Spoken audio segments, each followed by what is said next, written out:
Hey guys, we're using the distributive property to multiply these today. Oh my gosh, it's pretty exciting. Most exciting part of your week, I bet. Okay, first of all, I'm going to go pretty quick in this video. If you need more details or more examples, I've got a video linked right over there, okay? I also have a video linked where we do the same thing, but we use something called the box method, which is a game changer for some people. So check that out as well.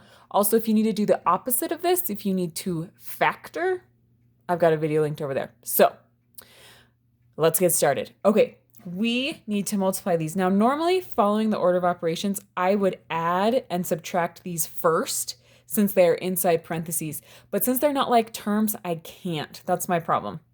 Normally, we just have to stop here until someone realized with the distributive property, we could still work with this, okay? Distributive property, we multiply the x to both the x and the -6, and then the 4 to the x and the -6.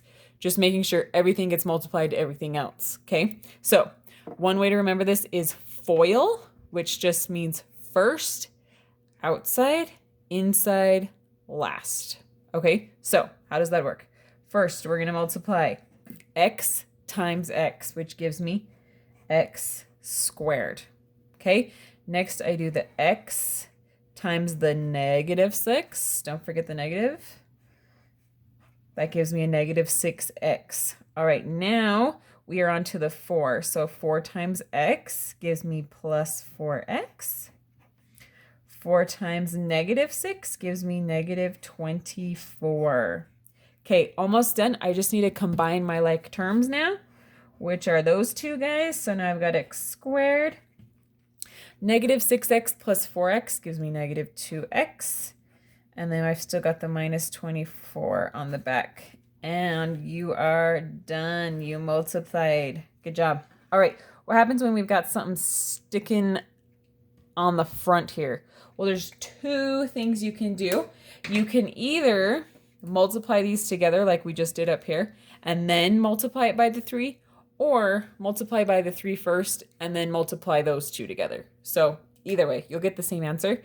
I am going to go ahead and multiply the 3 in first.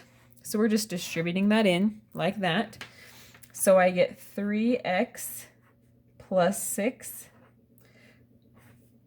So now this has just been turned into this. We just multiplied that in. This one has stayed the same.